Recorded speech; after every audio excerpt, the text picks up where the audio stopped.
Good night. Sweet dreams. That's what my dad would say to me. But sometimes I had trouble falling asleep. Then he would tell me stories about his travels. I want this tradition to live on. So now, let me share my stories with you.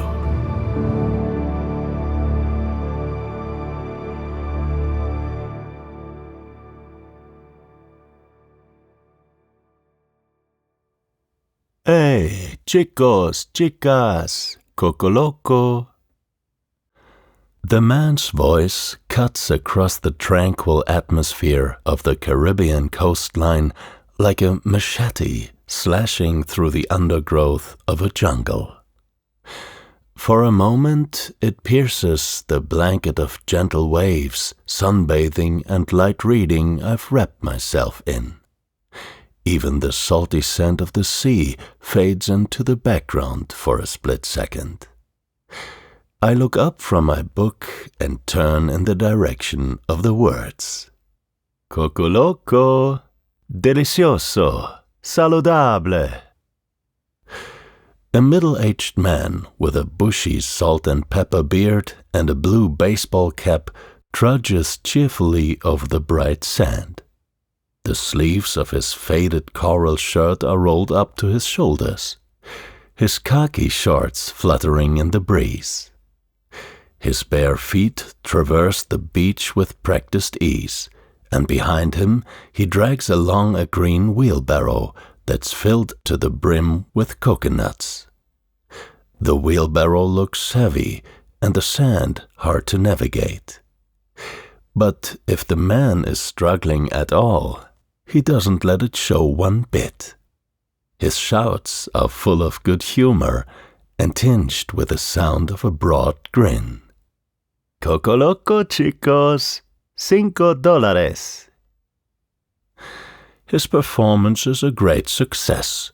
From the shade of the palm trees, beachgoers emerge here and there, approaching the man and his wheelbarrow with varying degrees of confidence. Men in swimming trunks, women in bikinis, a few children plodding across the fine sand, all wearing sunglasses. With a few targeted strokes of his machete, the man hacks open the coconuts for his customers. In return, they hand him some cash. Before making their way back up the shore to their shady spots to enjoy their refreshments. After a while, the coconut seller disappears from my hearing range, and the Caribbean calm returns.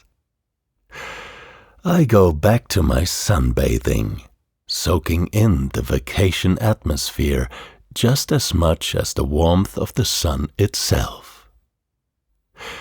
I'm in the Dominican Republic, on the western part of the island of Hispaniola.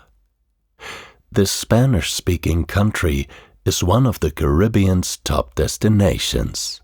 It's not just the Gulf Stream that flows past this island. The course of international tourism also finds its way here frequently. I look down the beach, the small section I can see of the island's 1,000-kilometer-long coastline. Almost the entire island is lined with Caribbean dream beaches, with white sand and windswept palm trees. The water ahead of me, off the south coast of the Dominican Republic, has a balmy temperature of around 27 degrees Celsius all year round.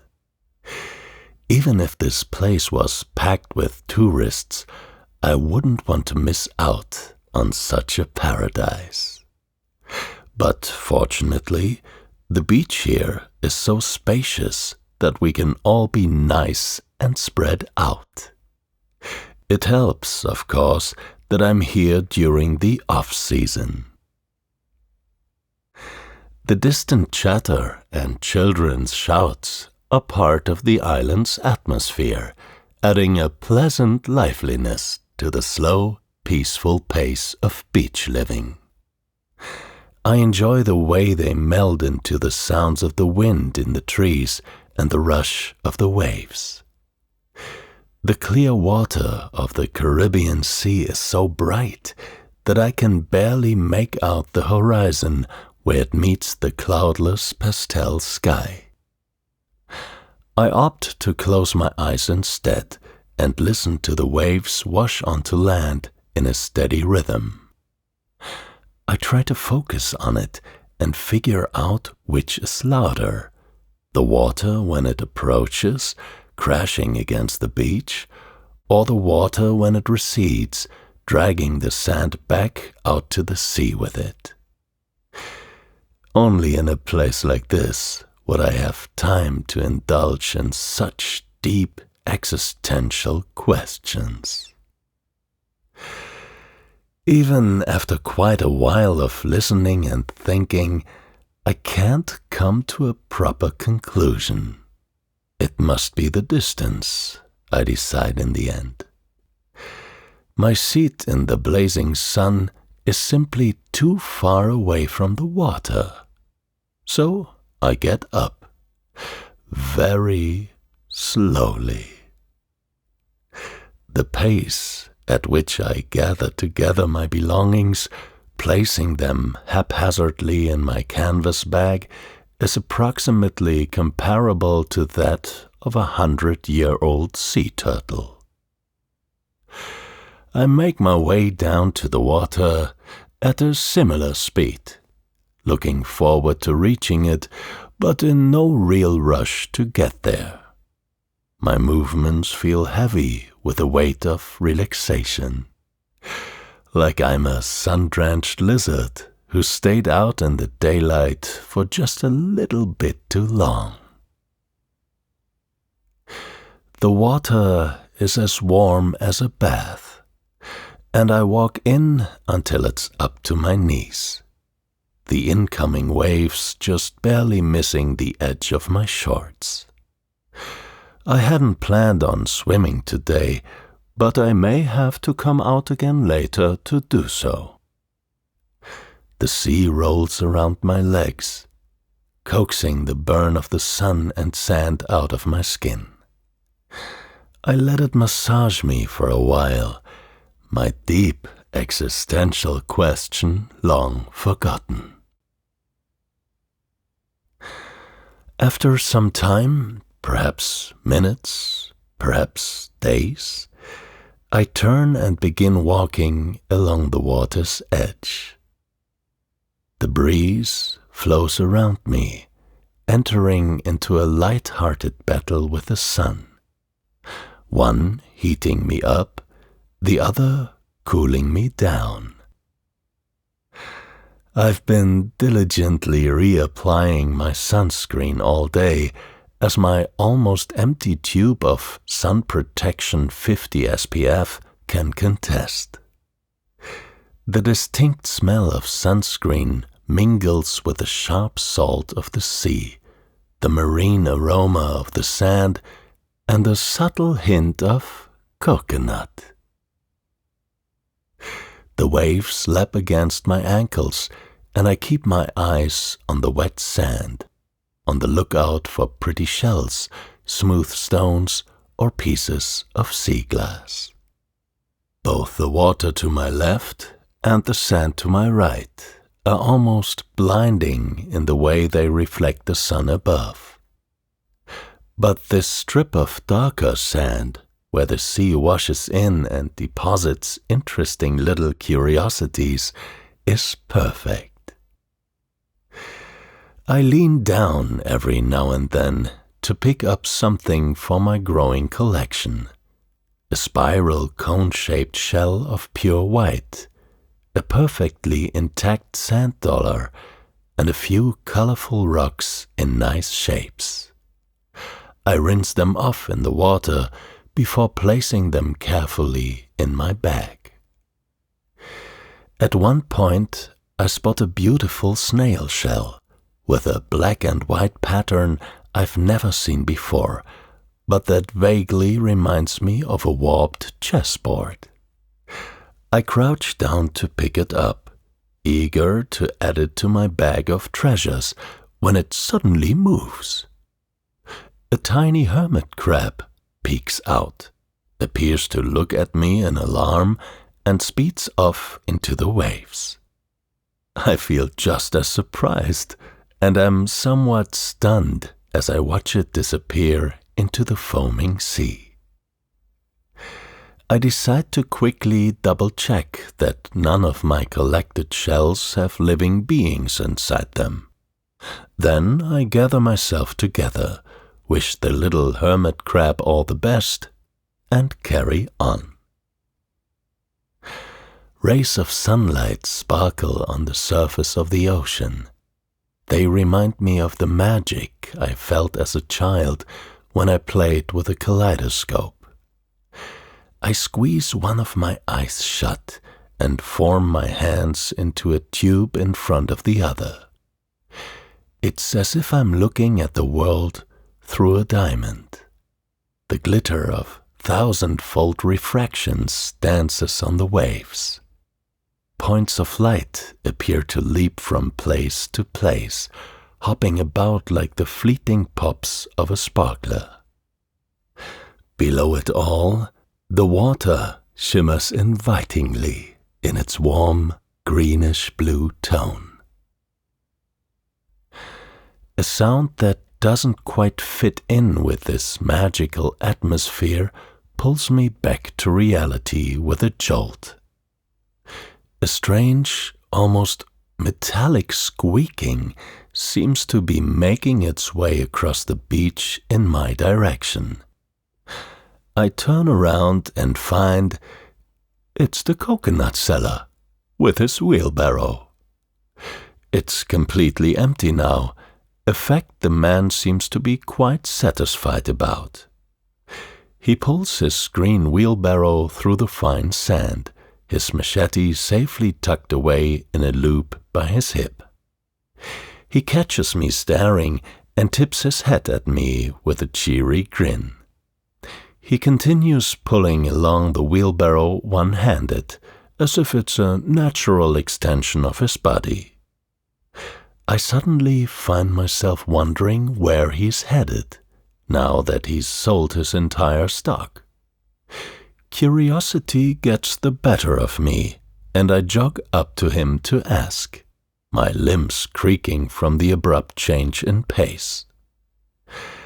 I stumble out my question in Spanish, and he considers me for a moment. Then he smiles, gives me a light shrug, and says, "Come see." We set off down the beach together, and I do my best to match his pace. It's a bit of an adjustment when he's clearly as comfortable walking on sand as I am on pavement. But we carry on a light conversation as we go, and if I seem out of breath at all, he's polite enough not to comment on it. It turns out that Miguel has been selling coconuts like this for so many years he doesn't entirely remember when he started. At one point, he tells me that he used to have Antonio's job, but that he's too old for it now. When I ask him what Antonio's job is, he says I'll see soon, and he shouldn't spoil the surprise. As we walk, we gradually leave the touristy part of the coast behind us. I begin seeing fewer and fewer people in the water, sunbathing, or in the shade of the palm trees. Instead, the trees become denser, and huts start popping up more and more frequently. Refreshing-looking bungalows made of colorful wooden boards, painted in vibrant reds, blues, and greens. Here and there, a rickety bicycle, a moped, or wheelbarrow leans against a house wall.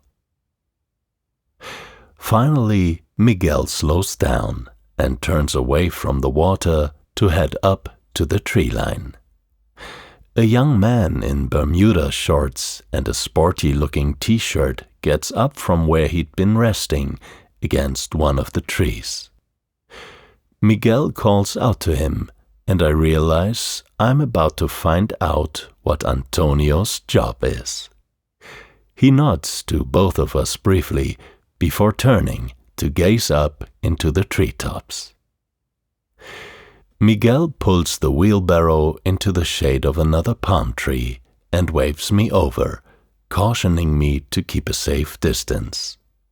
He lights a cigarette, offering me one that I politely decline, and leans back. And I understand. The coconut seller's day is far from over. But before he can go out for another round, he has to refill his wheelbarrow. And that's where his younger colleague comes in. He's the climber. When one is on shift, the other takes a break. The palm tree that Antonio chooses is a wonder in and of itself. The completely branchless trunk stretches upwards like a massive wooden pike. Only at the very top do large fronds form a magnificent crown. And there the coconuts dangle like trophies, rewards for an arduous and perilous journey. Antonio rolls his shoulders, grips the back of the trunk with both hands, and begins to climb, as if it's the easiest thing in the world. His bare feet press against the rough-looking bark, only the tension in his arms keeping him attached to the tree. He moves surprisingly quickly, alternating his hand and foot movements to pull himself up. It's so unlike any form of tree climbing I've ever experienced. I'm completely in awe. Antonio ascends swiftly on all fours, the muscles in his arms and legs more than apparent. And yet he appears completely casual, like he does this every day, which I suppose he does. I watch in wonder, my neck tilted back from how far up I'm looking as Antonio arrives at the cluster of coconuts. Without any hesitation, he removes one of his hands from around the tree and reaches up into the canopy. I'm briefly worried he'll fall, but he appears just as securely positioned with 3 limbs as he did with 4. I almost think that even the storming winds of a hurricane couldn't shake him out of that tree. He grips one of the coconuts and twists it like a light bulb until it pops right off of its stem and falls to the ground. It has a long way down, and when it hits the sand with a dull thud, I really understand why we are sitting so far away. My thoughts must be written on my face, because Miguel chuckles at me from behind his cigarette. I lose count of how many coconuts Antonio drops from the tree before he climbs back down the same way he climbed up. I offer to help him load everything into the wheelbarrow since he was so kind as to let me watch. While Antonio and I work, Miguel vanishes into a nearby bungalow, only to return with a big glass bottle of white rum. He chops open one of the freshly harvested coconuts, pours in a generous helping of the rum, then sticks in a straw and hands it to me. "The true Coco Loco," he says with a wink. I fish out some money for his troubles, thanking both of them for the experience, before accepting the drink and heading back home at a comfortable stroll. All the rumors I'd heard about the quality of Dominican rum are validated when I take my first sip. For a simple rum and coconut water cocktail, it tastes incredibly complex. It's also wonderfully refreshing after the long walk, and I find myself very grateful to have followed my curiosity. Back at my accommodation, I settled down in a hammock stretched between two palm trees. The sea breeze causes the hammock to swing gently, in the same rhythm as the quiet crashing of the waves and the rustling of the leaves high above me. I rest my hands behind my head, close my eyes, and float on the music they create. The evening air smells of fine sand, salty sea, and a hint of coconut. The absence of the sizzling sun tints the aromas of the day with an undertone of coolness. Even so, it's still warm enough to lie here in a t-shirt and enjoy the soft breeze brush over my arms. The Caribbean wind washes in from the ocean, catches the fronds of the mighty palm trees, and gently rocks me to sleep.